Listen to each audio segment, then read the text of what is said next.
Bienvenidas y bienvenidos a su programa Ya lo dijo la Corte, en el cual analizamos los fallos emblemáticos, las sentencias más importantes del Tribunal Constitucional de México.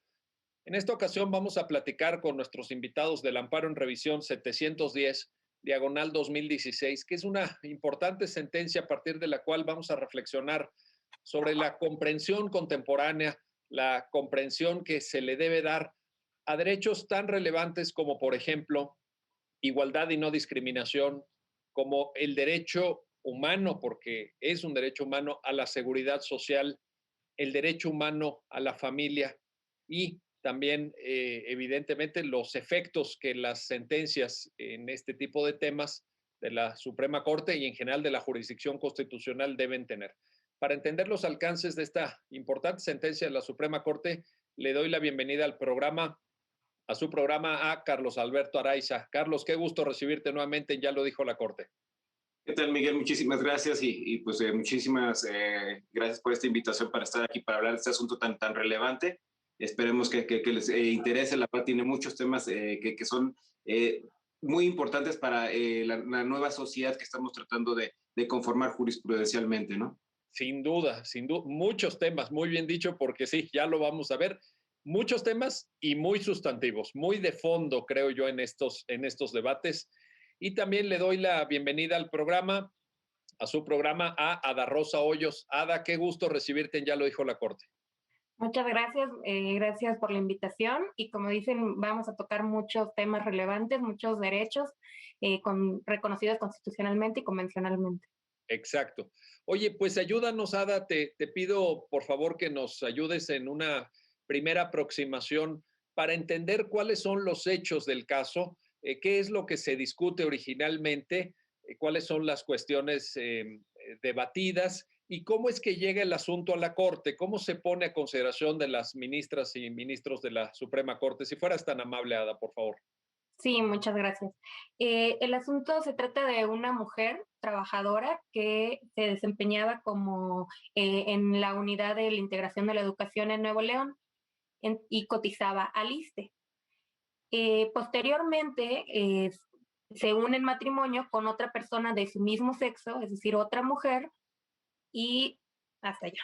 Un año más o menos posterior solicita la inscripción de su cónyuge al Seguro Social, al ISSSTE, como ya venía cotizando. Y bueno, el Departamento de Afiliaciones y Prestaciones Económicas del ISSSTE le niega la inscripción porque dice que en las normas, que más adelante veremos, en un sistema de normas del ISSSTE que prevén tanto la inscripción como, por ejemplo, los derechos de partos, de asistencia médica, de todos estos derechos que tiene la seguridad social, dice, solo están ideados para parejas, para matrimonios o concubinos conformados por personas de distinto sexo, es decir, varón y mujer. Entonces, con fundamento en esto, le dice la autoridad del ISSSTE que no puede inscribir a la cónyuge.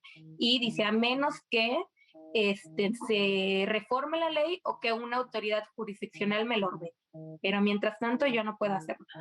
Estas personas inconformes con esta negativa se promueven un juicio de amparo y alegan que se viola el derecho a la protección de la familia, establecido en el artículo 4, la no discriminación, porque ellas dicen, es evidente que de leer la norma, sí se tiene, las parejas conformadas por personas de distintos sexos sí tienen derecho a inscribirse y a tener los beneficios de la seguridad social, pero a nosotras, que somos una pareja conformada por personas del mismo sexo, nos están excluyendo y nos están discriminando.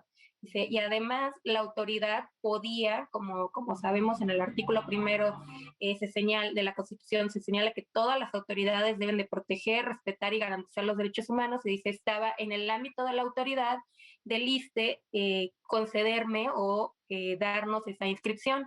Sí, además, también señaló como autoridades responsables a los que intervinieron en el proceso de creación de la norma, es decir, a la Cámara, al Congreso de la Unión y al presidente de la República y al secretario de Gobernación. Correcto. Adelante, Sí, adelante. perdón. Posteriormente, el juez de distrito, cuando resuelve, les dice efectivamente tienen razón, las están discriminando por ser una unión de personas del mismo sexo, lo cual está prohibido en nuestro país, tanto por la Constitución en la Convención Americana sobre Derechos Humanos, y con ello se provoca que no tengan un acceso a la salud. Entonces, esta norma no se les debe de aplicar, pero no es que no se les deba de aplicar completo, sino solo en la porción que las excluye por razón de género. Y se las excluye porque es una unión formada por dos mujeres, entonces esa parte no se les va a aplicar, y que el ISSSTE vuelva a emitir un oficio sin considerar esta distinción para que ya ustedes, de no existir otro inconveniente, puedan tener acceso a la seguridad social. El presidente de la República, a través de su delegado, de uno de sus delegados, recurre esta sentencia, es decir, no está conforme con la solución dada por el juez de distrito, y el tribunal colegiado, lo que pasa es que cuando se trata de constitucionalidad de normas federales, aquí como es la ley del ISSSTE, tenemos una competencia delegada.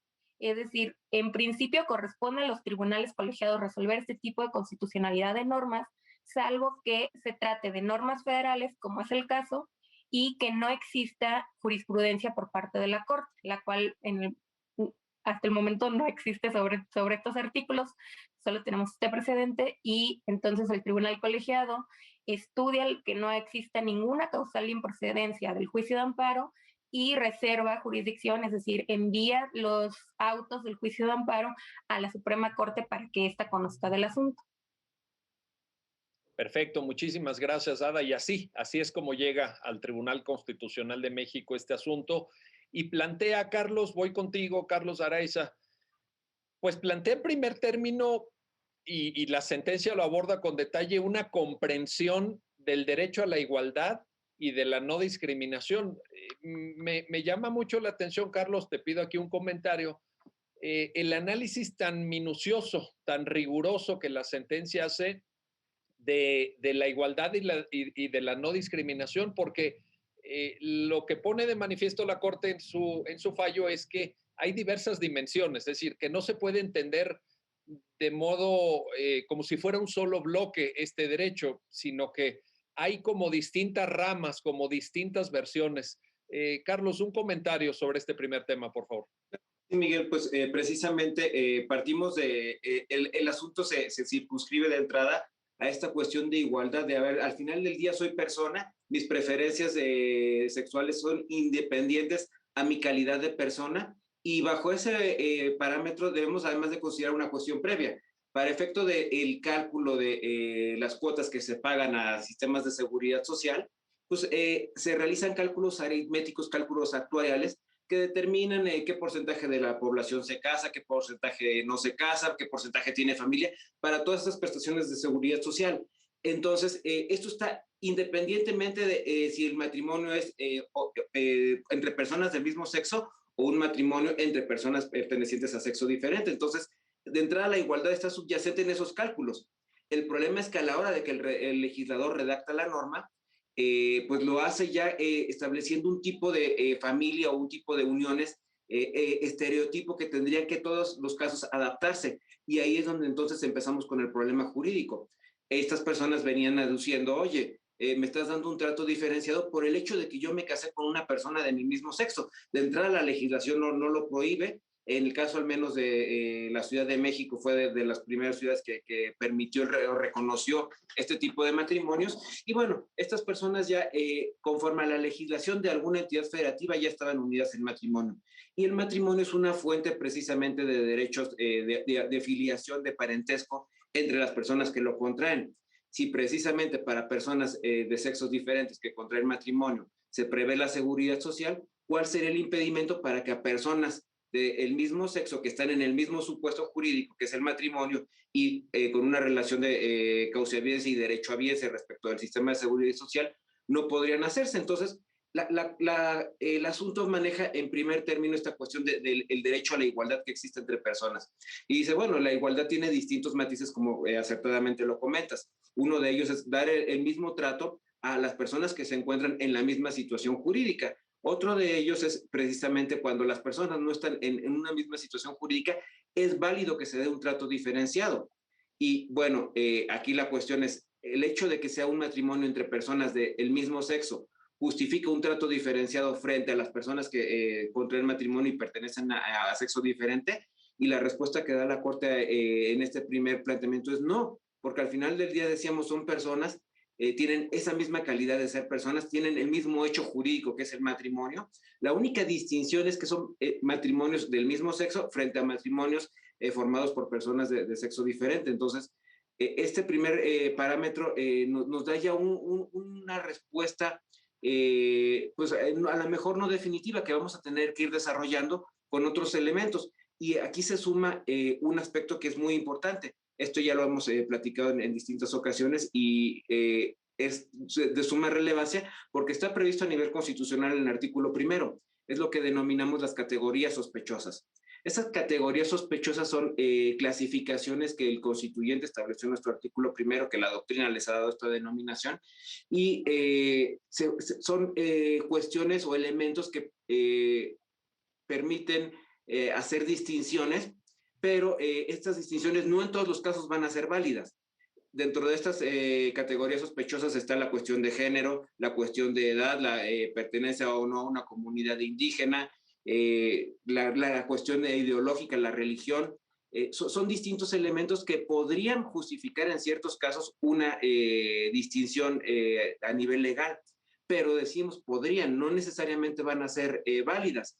A lo mejor va a haber casos en los que podemos decir, se trata de una acción afirmativa para tratar de hacer prevalecer el derecho de ciertas personas que han sufrido discriminación de manera continua. Lo hemos tenido con asuntos que se tratan sobre protección a la mujer. Sin embargo, tenemos que hacer un análisis mucho más exhaustivo, mucho más minucioso cuando se trata de este tipo de elementos, para ver si precisamente se justifica o no la utilización de una categoría sospechosa de estos elementos. Y en el caso de las normas de seguridad social que estábamos analizando, que como decía Ada, eran las del ISSSTE, la ley del ISSSTE, la justificación que dio la autoridad era que los artículos, distintos artículos, eran el 6, 39, 40, 41, 131 y 135 de la ley del ISSSTE, no permitían como sistema normativo la afiliación de matrimonios formados por personas del mismo sexo. Entonces nosotros teníamos que analizar precisamente si estos artículos permitían o no, como lo decía la autoridad, esta afiliación. Y encontramos que precisamente, bueno, esto va a ser parte del desarrollo que realiza la sentencia. Nos metemos a un análisis de carácter gramatical, digamos, de cómo están estructuradas los enunciados de estos artículos, para ver si precisamente esto permite una igualdad o no reconoce esta igualdad. Y aquí es bien importante mencionar, Miguel, estos artículos, me voy a adelantar un poco a la parte considerativa, esta es la parte, digamos, donde se establecieron las premisas normativas que se iban a analizar, pero me adelanto un poco porque estos artículos hablaban, por ejemplo, de el trabajador y su cónyuge, pero luego decían la trabajadora, su cónyuge, o utilizaban fórmulas que remitían a parejas conformadas por personas de sexo diferente. El trabajador y su cónyuge. Cónyuge en principio es una palabra neutra, pero ya cuando utilizamos el artículo y le agregamos trabajadora, pues entonces ya nos está indicando que se trata de una mujer, y cuando le agrega su cónyuge, pues aunque la palabra es neutra, ya nos empieza a denotar que está cargada para conformar parejas conformadas por personas de sexo diferente. Entonces, esto ya es un elemento que nos generaba muchas alertas de, oye, podría estarse generando discriminación aquí, porque está prohibiendo precisamente que personas del mismo sexo puedan acceder a la seguridad social. Entonces, desarrollamos este tema de igualdad, por un lado, las variantes que presenta el derecho a la igualdad, y por el otro, lo relacionado con las categorías sospechosas. Y decimos, bueno, advertimos que aquí, al menos en las normas que se están analizando, pudiera haber una categoría sospechosa relacionada con el sexo de las personas, con la preferencia sexual que tienen, para que esto sea el bloque que les impide acceder a la seguridad social. Oye, allí el análisis que mencionas de la forma de los enunciados me parece extraordinariamente bien abordado en la sentencia cuando señala lo relativo a los morfemas, ¿verdad? A los morfemas, porque también en esto la sentencia tiene una Pues una aspiración pedagógica desde el punto de vista gramatical. Creo que es una llamada de atención, en este caso al legislador, al poder legislativo, a quienes redactan las leyes, pues para que las redacten bien. Pero creo que en términos incluso más generales puede decirse que la sentencia resalta el cuidado que desde el mundo jurídico le tenemos que dar al lenguaje. Incluso hace cuadros sinópticos que me parecieron extraordinariamente claros para estas combinaciones que mencionas, ¿verdad, Carlos? De el trabajador, el cónyuge, la trabajadora, el derecho habiente, etcétera. Es muy importante esta parte de la sentencia. Me gustó mucho la forma de aproximación, que por cierto, además, en el ánimo pedagógico, no da por hecho nada.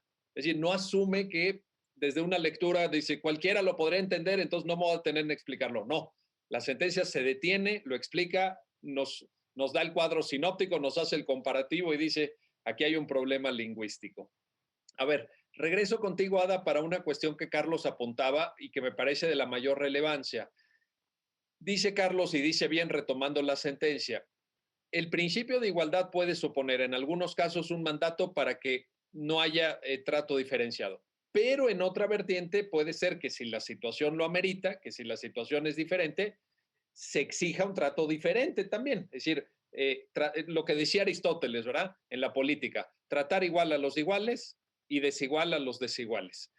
Para ello, la Corte en la sentencia usa un término, Ada, sobre el cual te quiero pedir un comentario, porque dice, ¿cómo vamos a saber cuándo sí y cuándo no? ¿Cuándo estamos ante una situación que requiere de un trato exactamente igual y cuándo permite la situación diferenciaciones? Dice la sentencia, razonabilidad, razonabilidad, que es un tema muy debatido, digamos que ha estado presente en los debates constitucionales contemporáneos de manera muy intensa. ¿Qué aporta este concepto de razonabilidad? ¿En qué nos tenemos que fijar? ¿Qué es lo que la sentencia, digamos, manda como mensaje a los operadores jurídicos en general, en el Poder Legislativo, eventualmente también en la administración pública, porque esto se proyecta a órganos como el ISSSTE, etcétera? Un comentario sobre esto, Ada, por favor.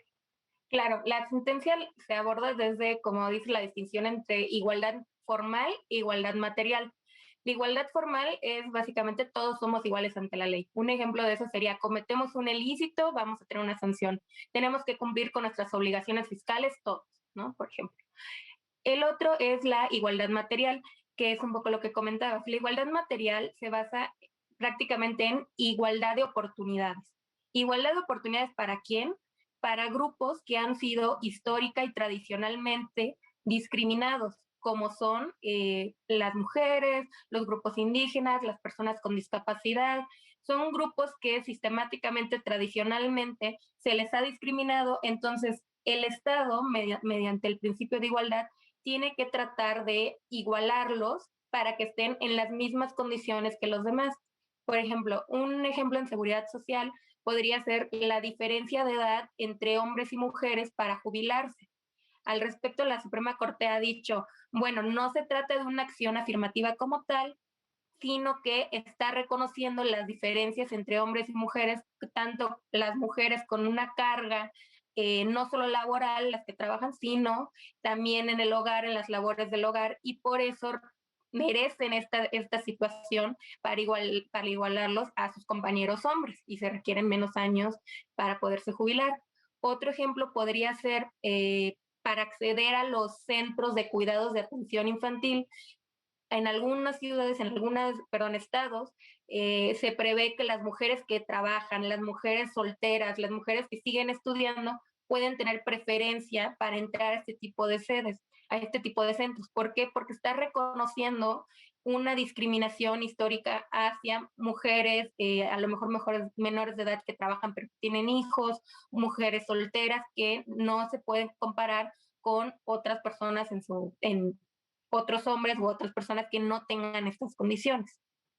Esto también se relaciona mucho con el principio de transversalidad del principio de igualdad, la transversalidad del principio de igualdad, que como tú mencionabas, permea en todo el sistema, lo que significa que todas las autoridades deben de respetarlo. Por ejemplo, ahorita estábamos hablando de la relación de cónyuge y con el trabajador, con la trabajadora, ¿no? Entonces, un ejemplo podría ser, el legislador tiene la obligación no solo de legislar, redactar la norma en términos neutros, sino que cuando se lea, cuando se interprete, tratar de que al leerla, al interpretarla, no exista una exclusión a ciertos grupos que generalmente son discriminados, que es lo que justamente sucede con este caso.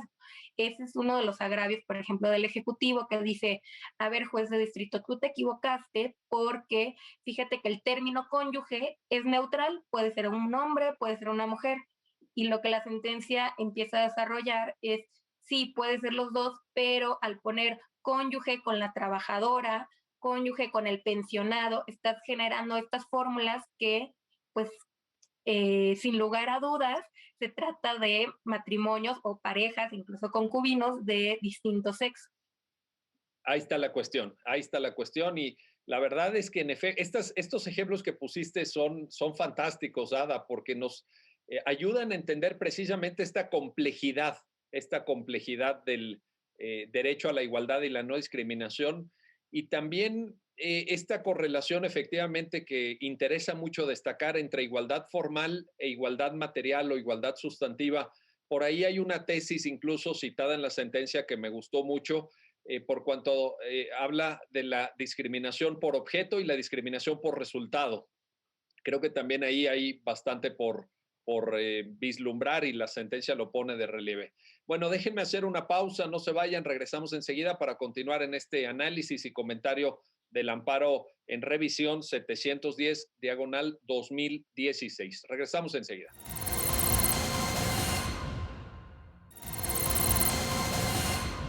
Ya estamos de vuelta, ya estamos de regreso para continuar en esta conversación con nuestros invitados sobre el amparo en revisión 710/2016, el derecho a la igualdad, el derecho a la seguridad social, el derecho a la familia, los efectos de las sentencias de la Suprema Corte sobre estos temas.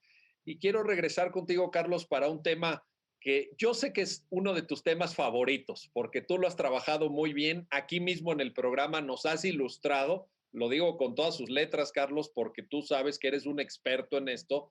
Y yo creo que este tema, en esta sentencia, caramba, pues aquí hay mucha sustancia. Aquí hay un abordaje que la Corte hace de fondo sobre el derecho a la seguridad social. Carlos, cuéntanos, ¿cómo entender este derecho? ¿Por qué es relevante? Incluso te diría y obviamente la sentencia lo hace, pero aquí te pido tu comentario, el derecho a la seguridad social como derecho humano, porque hay una dimensión administrativa, claro. Incluso hay una dimensión organizativa, logística, pues, ¿no? Pero el punto de partida, creo, de la sentencia en la argumentación de la Corte es, entendamos que el derecho a la seguridad social es, antes que nada, un derecho humano. Y se citan normas, ya lo decía Ada, constitucionales y convencionales para fundamentar esta afirmación. Pero adelante, Carlos, con este tema en el cual tú dominas todos sus aspectos, por favor. Mira, la verdad es que precisamente el tema sustantivo se circunscribe precisamente a esta cuestión de igualdad en relación con los derechos de seguridad social, que bueno, la importancia de estos derechos deriva, al menos para nuestro ordenamiento jurídico nacional, que son precisamente una conquista derivada del resultado de la Revolución Mexicana como parte de la inclusión del derecho del trabajo, y precisamente la fuente de estos derechos es el derecho del trabajo previsto en el artículo 123 constitucional y bueno, están previstos a nivel constitucional como tú lo comentas, pero de manera simultánea a nivel internacional distintos instrumentos internacionales prevén a la seguridad social, la regulan, incluso tenemos tratados específicos sobre temas muy particulares de seguridad social. Y bueno, aquí lo que buscaban esas personas no era nada más inscríbeme en el seguro que te corresponde como trabajador, sino es dame acceso a todos estos derechos de seguridad social, porque estos derechos además tienen una importancia paralela por la transversalidad que ya mencionaba Ada. Están relacionados con derechos a la vida, a una mejor calidad, a la salud. Son derechos que al final del día permiten el ejercicio pleno de otro tipo de derechos. El tener el derecho a consultas, el derecho a hospitalizaciones, incluyen guarderías, estancias, actividades deportivas, actividades sociales. Es bastante complejo el derecho a la seguridad social y lo que se busca precisamente con la inscripción del cónyuge en este caso, pues es darle esa oportunidad, no solo el acceso a consultas, insisto, a acceso a medicamentos, sino es a todo un sistema de seguridad social complejo. Aquí de entrada la Corte dice, a ver, reconocemos que esto está previsto a nivel constitucional, a nivel convencional, y que es un tema de muy complejo, incluso a nivel de derechos humanos se manejan como parte de los derechos de tercera o cuarta generación, según el criterio que tenga el autor, pero bueno, son derechos humanos de las generaciones más recientes, digamos, derivados de otro tipo de derechos, pero no por eso dejan de ser menos importantes, insisto, porque permiten por la transversalidad hacer pleno el ejercicio de otro tipo de derechos humanos. Si yo no tengo salud, no puedo eventualmente tener derecho a una calidad de vida, a un medio ambiente, a mi propia vida. Entonces, bueno, lo que vamos a analizar aquí es el Estado, ¿qué puede hacer respecto de las instituciones o organismos de seguridad social? El Estado de entrada tiene la obligación de crear este tipo de mecanismos para garantizar a los gobernados, a la población, el acceso a este tipo de derechos, la protección de este tipo de derechos. Y decimos, bueno, el Estado tiene una libertad configurativa amplia, es decir, puede crear los mecanismos que estime pertinentes y en el caso de México al menos tenemos dos muy claramente diferenciados. Uno es el sistema que corresponde a los trabajadores al servicio del Estado y otro es el sistema creado para los trabajadores del apartado A del artículo 123, que está caracterizado o se representa por el Instituto Mexicano del Seguro Social.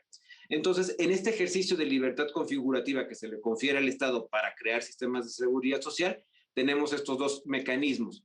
Ahora, dentro de estos dos mecanismos a nivel legislativo se desarrollan o se prevén distintas instituciones. Tenemos, por ejemplo, en el caso del ISSSTE, al propio instituto, pero además tenemos al FOBISSSTE.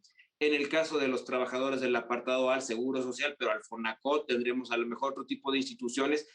Incluso, bueno, actualmente con las reformas de hace unos años aparece el pensionista como parte de este sistema para el apartado B. Entonces, son instituciones y figuras que se van creando ex profeso para la protección en particular de determinados derechos de seguridad social. ¿Qué ocurre aquí? A nivel constitucional lo único que tenemos son bases mínimas. En realidad todo esto está desarrollado en leyes secundarias que van precisamente contemplando figuras más específicas. Y bueno, llegamos al tema de los distintos seguros que componen a la seguridad social, valga la redundancia. Estos seguros son de distinta naturaleza porque tienen finalidades muy particulares cada uno de ellos, pero al final del día conforman este sistema de seguridad social al que tienen derecho los trabajadores. Y bueno, estamos hablando aquí de los trabajadores, pero la importancia de esta sentencia en este punto es precisamente que dice, bueno, el derecho a la seguridad social no única y exclusivamente está hecho para los trabajadores, está hecho también para las familias de los trabajadores. Y entonces esto nos va a dar pie al tercer tema que va a desarrollar la sentencia, que es el de la familia. Pero bueno, vamos a empezar a desarrollar precisamente el derecho a la seguridad social como una prestación para los derechohabientes del trabajador, no solo para el trabajador. ¿Por qué? Porque precisamente sería tomar un modelo muy limitado en cuanto a decir, bueno, el único que tiene derecho es el trabajador, su familia no. Si su familia quiere tener derecho a la seguridad, que vayan y busquen un trabajo para que tengan este tipo de protección. No. Hay modelos en los que sabemos el papá o la mamá son los que salen a trabajar o uno de los integrantes de la familia es el que sale a trabajar y a llevar el sustento, ser el apoyo económico de esa familia.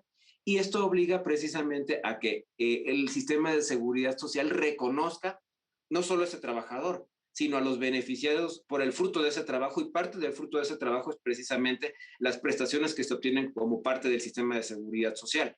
Entonces, este sistema se hace extensivo, no únicamente al trabajador por ser el que lo genera, sino a su familia. Y precisamente aquí viene la segunda pregunta que vamos a resolver. ¿El cónyuge puede ser o es familia del trabajador? Indudablemente, al menos en el modelo tradicional de familia que conocemos, lo es, en el que es el hombre y la mujer. El que trabaja de los dos, pues es el que genera el beneficio de seguridad social, pero ese a su vez es extensivo a su cónyuge, a su pareja. Y bueno, aquí volvemos a la pregunta inicial. ¿Esto puede ser válido para personas del mismo sexo? Pues decíamos, a ver, si al final del día los números, los cálculos actuariales que se realizan para para prever lo que se tiene que aportar a las cuotas de seguridad social. No distinguen entre matrimonios de hombres, mujeres, nada más son números fríos que no dan una respuesta a este tipo de planteamientos concretos porque están realizados de una manera objetiva. ¿Cuál sería la razón para que entre personas del mismo sexo no pueda extenderse la seguridad social entre cónyuges si precisamente el matrimonio es una fórmula, una forma en la que se puede generar un vínculo de parentesco, ¿no? Aquí, bueno, analizamos precisamente el matrimonio como generador de vínculos familiares y decía, esto nos va a dar pie al tercer tema que más adelante vamos a platicar, pero precisamente lo que se busca es que sean extensivas, que se puedan disfrutar todas estas prestaciones de seguridad social, no solo para el trabajador, sino para su cónyuge, en algunos casos para sus padres, sus ascendientes y obviamente para la familia que crea el propio trabajador, ¿no? Oye, en esta me interesa mucho el comentario que haces, que la sentencia evidentemente contempla también de la libertad configurativa del legislador, porque alguien podría decir, a ver, esto de la seguridad social es de alguna forma algo que el Estado da, que el Estado otorga. Y en ese sentido lo puede otorgar en los términos que quieran. Oigan, todavía que les vamos a dar atención médica, que les vamos a dar pensiones, etcétera, todavía vienen y reclaman. Pues, ¿cómo? Pues el Estado se los está dando. Oigan, pues ustedes deberían de tomarlo como lo que es y no andar reclamando, etcétera.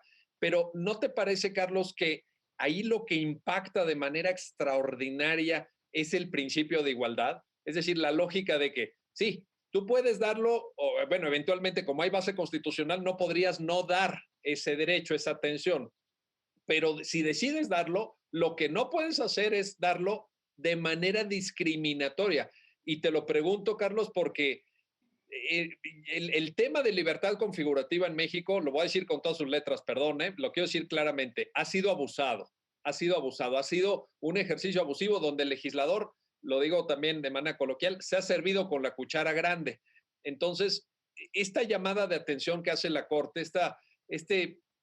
coloquialmente otra vez, jaloncito de orejas al legislativo, caray, qué pertinente. O sea, realmente aquí hay una exigencia al legislador que a mí me parece merecedora de aplauso.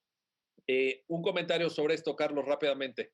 Claro que sí, mira, pues, como dices, precisamente la limitante a esta libertad configurativa acaba siendo precisamente el derecho de igualdad o el principio de igualdad, porque precisamente esto no permitiría que bajo el argumento de yo puedo crearlo como a mí se me dé la voluntad, pues puedo generar discriminación. No, al final del día lo vas a establecer igual para todos. Y si vas a utilizar una categoría sospechosa, que era lo que hablábamos hace un rato, pues justifícame por qué entonces a las parejas del mismo sexo no les vas a dar este beneficio.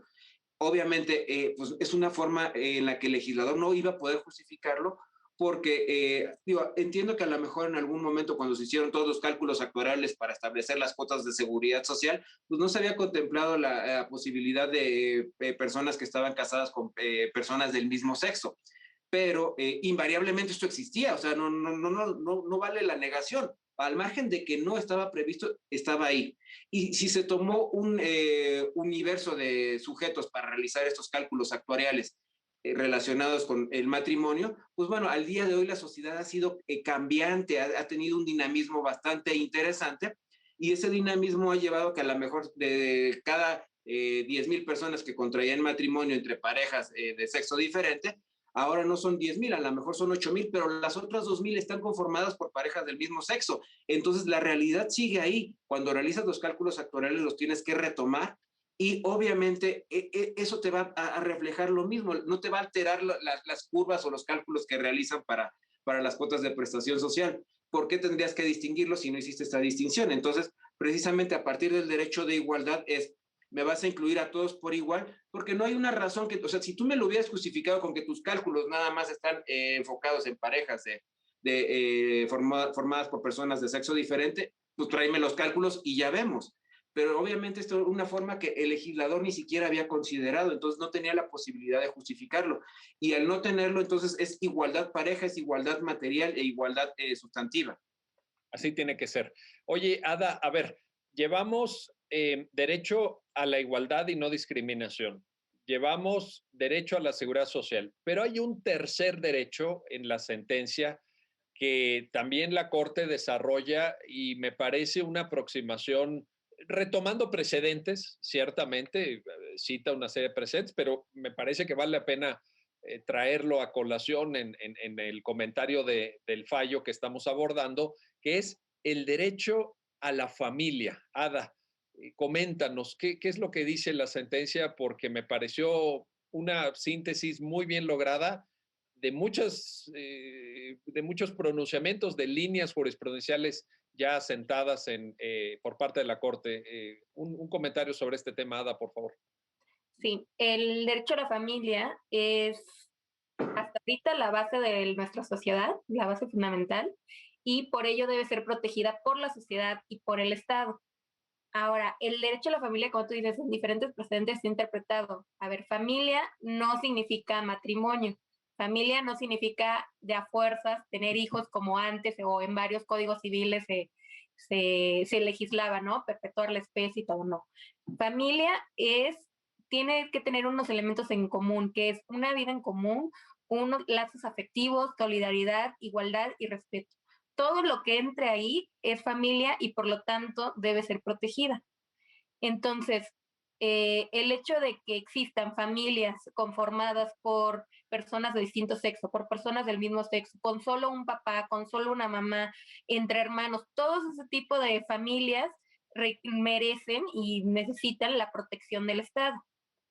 Esto también es muy relevante porque en el caso lo que sucedió es que estas personas que vivían en Nuevo León, parece que ahí creo que hasta 2019 no se había declarado inconstitucional la legislación, como decimos ahí, el legislador tiene libertad configurativa para legislar en materia civil en cada estado como quiera que se defina matrimonio, ¿no? Y fue hasta 2019 donde la Corte declaró que era inconstitucional la definición de matrimonio es un hombre y una sola mujer. Entonces, estas personas presumiblemente se casaron fuera del estado de Nuevo León y lo que dice la sentencia, que es algo muy importante que a lo mejor es novedoso en esta sentencia, es que nuestro país, al establecerse como federalismo, tiene 3 niveles de gobierno, como sabemos que es el federal, el estatal y el municipal. Entonces, hay un artículo en la Constitución, que es el artículo 121, que dice que los actos jurídicos celebrados en otras entidades federativas van a tener la misma validez en cualquier otra entidad federativa. Es decir, si yo contraigo un matrimonio aquí en la Ciudad de México y me voy a Yucatán, va a tener exactamente la misma validez. Y eso es algo que tanto las entidades federativas deben de reconocer como sucedió en el caso, las autoridades federales, que es el ISSSTE, ¿no? A través de la subdelegación, pero no deja de ser una autoridad federal. Entonces, ellas contrajeron matrimonio, es un modelo de familia constitucionalmente protegido y no pueden excusarse con que aquí no se prevé o aquí no se da ese tipo de uniones.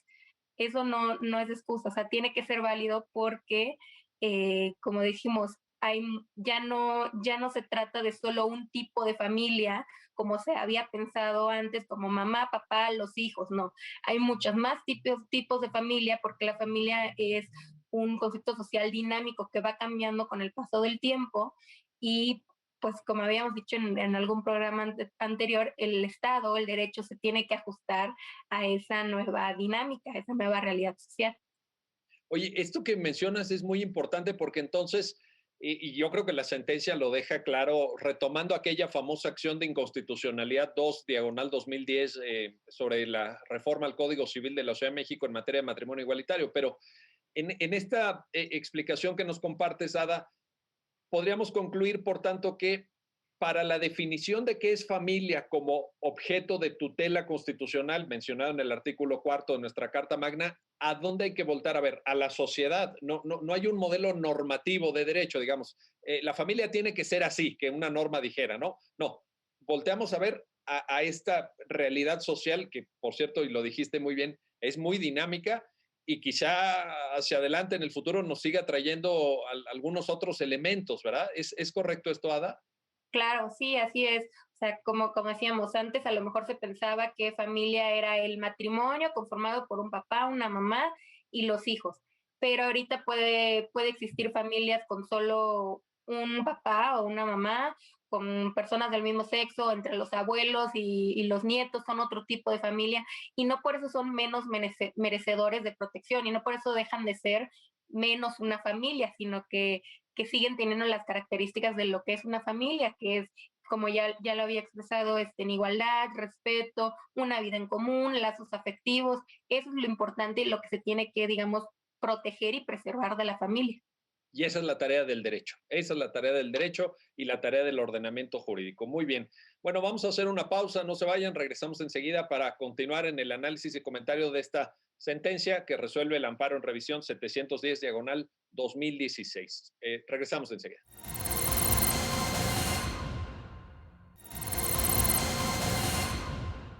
Ya estamos de vuelta, ya estamos de regreso para continuar en este análisis del amparo en revisión 710 diagonal 2016 con nuestros invitados. Y quiero regresar contigo, Carlos, para un tema que podría parecer técnico, que podría parecer hasta de estos temas de abogados y de abogadas, de estos aburridos incluso, ¿verdad? Que como alguien lo podría concebir, pero que a mí me parece de fondo, verdaderamente sustancial en la sentencia, que tiene que ver con los efectos. Porque en alguna manifestación que hace el presidente de la República en sus agravios dice, oye, el hecho de que hayan declarado inconstitucional en el juzgado de distrito estos artículos, pues deja sin cobertura de seguridad social a esta pareja, ¿verdad? Entonces, ¿cuáles deberían ser los efectos? Hay en la sentencia ahí un análisis muy minucioso de por qué se tiene que llegar a la declaratoria de inconstitucionalidad y no se puede hacer interpretación conforme, por ejemplo, ¿no? Para el tema lingüístico, para el tema de los morfemas famosos. Carlos, un comentario sobre este aspecto, por favor. Miguel, pues mira, de hecho, este asunto tiene una importancia particular porque no fue el primer asunto que llega a la Suprema Corte sobre reclamos de distintas normas de seguridad social de la ley del ISSSTE. Ya en una primera ocasión la Suprema Corte había analizado este tema y concluyó que haciendo una interpretación conforme de las normas reclamadas y algunas otras que prevé la ley del ISSSTE, podía considerarse la constitucionalidad de la norma porque pues al final del día se utilizaban estos términos neutros que permitían en una interpretación práctica por parte de la propia autoridad administrativa del instituto poder estimar que pues, la norma no era inconstitucional en sí misma, sino que la inconstitucionalidad derivaba de la aplicación que realizaba el propio instituto. Y entonces no te centrabas en el tema de la ley, sino en el tema del acto de aplicación concreto por parte del instituto. Y entonces ese era el precedente que estableció la Corte con interpretación conforme. ¿Qué es esta interpretación conforme? Pues bueno, es analizar la norma a la luz del texto constitucional. Ahora, el problema que tenemos aquí es que el texto de la norma, pues sí, a lo mejor utilizando este tipo de intelección, podríamos llegar a esa conclusión. Pero el problema es que si la lee, eso entre abogados, si la lee un ciudadano de a pie, pues va a decir, la norma me parece inconstitucional porque está excluyendo a las personas o a los matrimonios formados por personas del mismo sexo. Entonces, el problema que encontramos aquí fue precisamente decir, si mantenemos este tipo de criterio y la interpretación conforme frente a normas que generan discriminación, el problema es que la norma se mantiene viva y entonces al estar viva, pues la autoridad del funcionario de oficina que la tiene que aplicar, pues no va a tener el conocimiento técnico jurídico necesario para poder darle un matiz diferente y poder comprender esto. Podría dar una interpretación literal y excluir a personas del mismo sexo de la seguridad social. Entonces decimos, no, este tipo de normas tienen que excluirse del sistema jurídico y entonces la importancia de este precedente es que por primera vez la Corte declara la inconstitucionalidad de esta norma, diciendo precisamente que no puede darse una interpretación conforme porque esto permitiría mantener la inconstitucionalidad en el texto del artículo. Ahora, respecto de los efectos, el presidente de la República, como bien mencionas, decía, los efectos que le estás dando a la norma es que pues no se le van a aplicar y al no aplicársele no va a tener derecho a la seguridad social de ninguna manera. Nosotros decimos, no, a ver, momento, el quejoso viene reclamando la negativa de inscripción que le diste a partir de la interpretación que le diste a la norma. Nosotros estamos diciendo que no puede darse la interpretación conforme de la norma, porque la norma es literalmente inconstitucional a partir de las fórmulas que utiliza, que estas fórmulas, les decíamos, es trabajador, cónyuge, trabajadora, cónyuge, pero ya está utilizando una de las dos palabras, aunque cónyuge es neutra, la otra no es neutra porque el morfema flexivo, que es esto que nos indica el género y el número, ya está decantándose para establecer el sexo del trabajador o de la trabajadora. Entonces, decimos, bueno, a partir de esto, como el punto de reclamo en el juicio de amparo es la negativa que hiciste tú de la norma, de la inscripción a partir de la interpretación de la norma no es que no la vas a poder no aplicar y negarles la inscripción, sino que no vas a poder no aplicárselas por el hecho de ser una pareja formada por personas del mismo sexo. Es decir, si tu impedimento era que se trataba de personas, un matrimonio por personas del mismo sexo, ese impedimento, haz de cuenta que no existió, eso es incorrecta esa interpretación que tú diste. Se trata de personas, del trabajador y su cónyuge, o la trabajadora y su cónyuge, como lo entiendas tú mejor, y le tienes que dar la inscripción, y derivado de la inscripción podrán acceder a todos los beneficios que implica la seguridad social. Oye, a ver, ahí está claramente determinado el efecto. Ahora, aquí, Ada, con estos efectos, pues a mí me parece que se pone de manifiesto dos cosas. En primer lugar, la necesidad de avanzar hacia esquemas como la Declaratoria General de Inconstitucionalidad, porque aquí se trata de una pareja que dio esta lucha, que dio esta batalla. El caso llegó a la Suprema Corte. En fin, hubo una utilización del sistema jurídico en favor de la protección de derechos humanos, como los que ya señalamos de igualdad y no discriminación, derecho a la seguridad social, derecho a la familia, etcétera. Pero yo me imagino que habrá muchas parejas del mismo sexo que no vean reconocido este derecho o este conjunto de derechos y que no tengan la decisión o a lo mejor el tiempo o incluso si me apuran hasta el dinero, ¿no? Porque todo litigio finalmente algún costo conlleva. Y en ese sentido, me parece que hay que empujar hacia la Declaratoria General de Inconstitucionalidad, hacia mecanismos que puedan generalizar este criterio, porque a mí, por ejemplo, la sentencia me parece extraordinaria. Es una sentencia buenísima, es una sentencia de vanguardia, pero protege a una pareja, protege a una pareja. ¿Se quedan descobijadas? ¿Cuántas? No sabemos, pero seguramente muchas. ¿Cómo lo ves eso, Ada? ¿Cómo entender esta parte? Claro, de hecho, uno de los agravios del presidente de la República, o sea, un poco como lo que decías, decía, el vicio solo está en el acto, ¿no? Y nosotros decimos, no, a ver, no es como que la autoridad, el ISSSTE, interpretó mal la norma y por eso se los negó. Es que el vicio de la inconstitucionalidad está ahí, está en la ley. Como dice Carlos, lees la ley, cualquier persona lee la ley y el mensaje sigue ahí. Y es un poco lo que pasaba con las legislaciones de los códigos civiles de cada entidad federativa, ¿no? Sabemos que la Corte, como mencionaba, se pronunció en la acción de inconstitucionalidad 2-2010, pero solo fue respecto a la Ciudad de México. Sí. Y el problema es que han tenido que estar llegando a la Corte. Bueno, vamos a ver ahora la legislación de Oaxaca. Bueno, vamos a ver ahora la legislación de Jalisco, ¿no?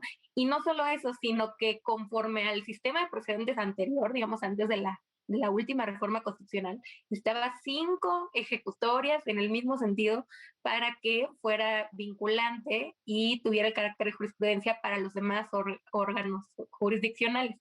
Entonces, como dices tú, hay que esperar a que lleguen 5 parejas, a que lleguen hasta la Suprema Corte. O sea, primero que vayan y no desistan de tanto pedir, por ejemplo, que se puedan casar o los que ya se casaron, este tipo de inscripciones o este tipo de beneficios de seguridad social.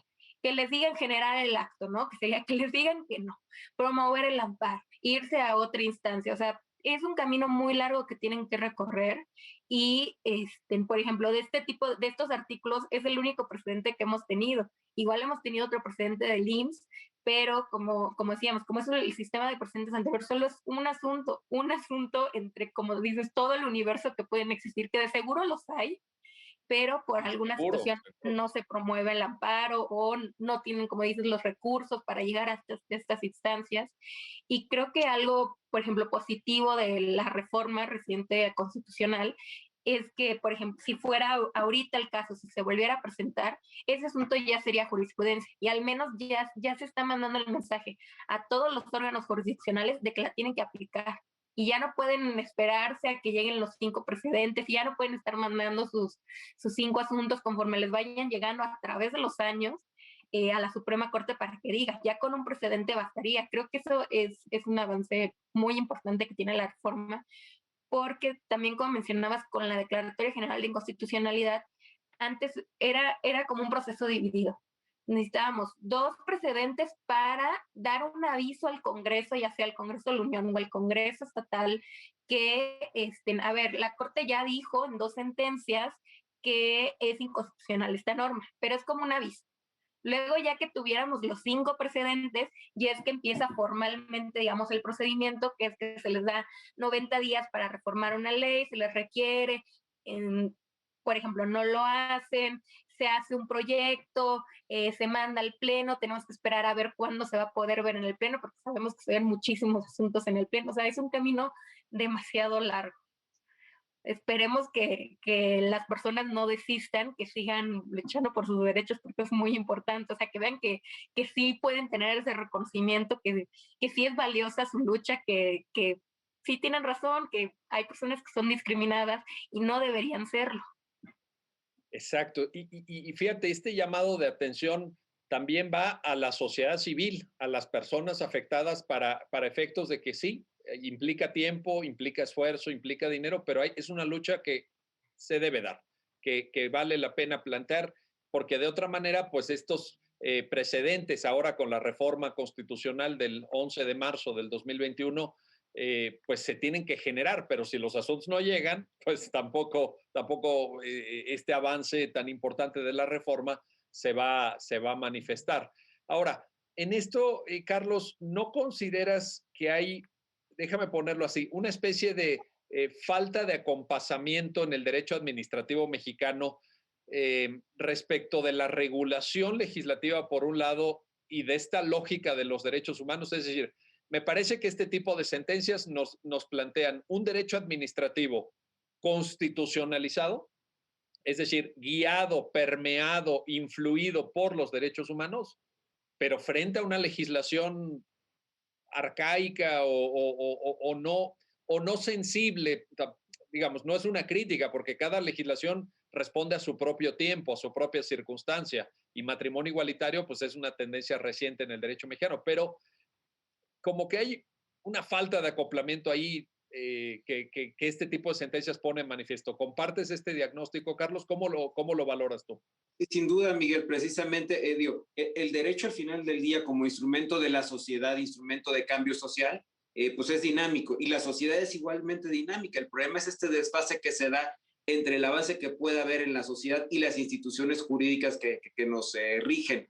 Obviamente aquí también es muy importante tener en cuenta el valor intrínseco que tiene precisamente la jurisprudencia. El problema que tenemos con el tema de la jurisprudencia es que, pues, al menos como está nuestro sistema jurídico, únicamente obliga a los órganos jurisdiccionales. No es obligatoria para el órgano legislativo, a menos que provenga de una declaratoria general de inconstitucionalidad o de una acción de inconstitucionalidad o controversia, y mucho menos para la autoridad administrativa. Entonces, pues el legislador sigue emitiendo normas conforme considera pertinente, con lo que, tratando de atender a los criterios de la Corte, pero tratando de atenderlos por arriba, vamos, no al tema sustantivo, y la autoridad administrativa sigue resolviendo los casos particulares como ellos consideran, porque la jurisprudencia no los obliga, hasta que no tienen una resolución que les dice tienes que hacer esto. Entonces tenemos este doble juego, por arriba a nivel normativo y por abajo a nivel acto de aplicación. Obviamente lo que hace la función jurisdiccional es tratar de modular esto.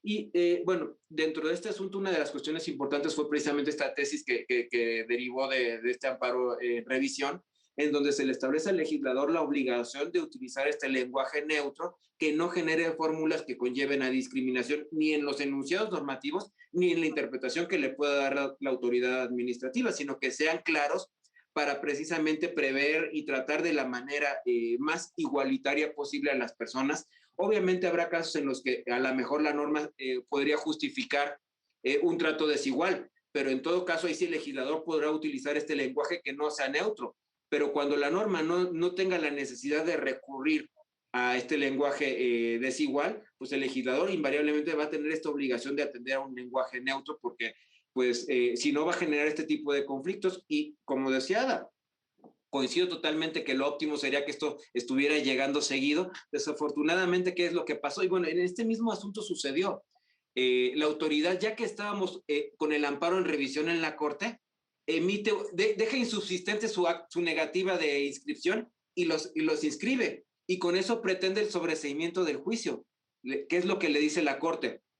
Pues la respuesta que le da es, oye, no, está subyúdice, está pendiente de que yo resuelva el tema de constitucionalidad. Además, estás revocando tu acto de manera unilateral sin que haya una orden de autoridad que te ordene hacerlo. Entonces, tú no puedes hacer esto. Yo tengo que analizarlo como llegó el asunto a la Suprema Corte y llegó con una negativa. Y el hecho de que ya hayas inscrito a estas personas, pues fue de a título gratuito, porque obviamente la autoridad lo que estaba buscando era evitar el pronunciamiento de la Corte para declarar la inconstitucionalidad de las normas. Entonces, obviamente tenemos muchos elementos que acaban jugando que no nos permiten emitir el número de asuntos o darle en este caso el carácter de jurisprudencia por reiteración que nos gustaría.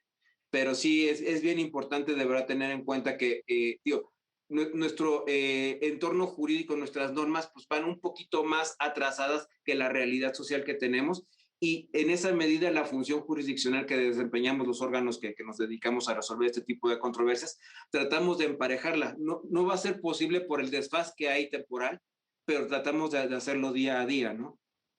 Esa es parte de la tarea y del compromiso que se asume en el Poder Judicial de la Federación y específicamente en la Suprema Corte. Carlos Alberto Araiza, Ada Rosa Hoyos, gracias a los dos por ayudarnos a entender esta importante sentencia y como siempre lo hacemos en el programa, una invitación a quienes nos ven, a quienes nos escuchan, para que la lean. Creo que es una sentencia cuya lectura resulta extraordinariamente pedagógica, extraordinariamente clara y como ya lo explicaron nuestros invitados, que aborda temas de fondo, temas sustantivos para el derecho mexicano. Así que gracias a los dos y gracias a usted que hace posible su programa Ya lo dijo la Corte, en el cual analizamos los fallos emblemáticos, las sentencias más importantes del Tribunal Constitucional de México. Hasta pronto.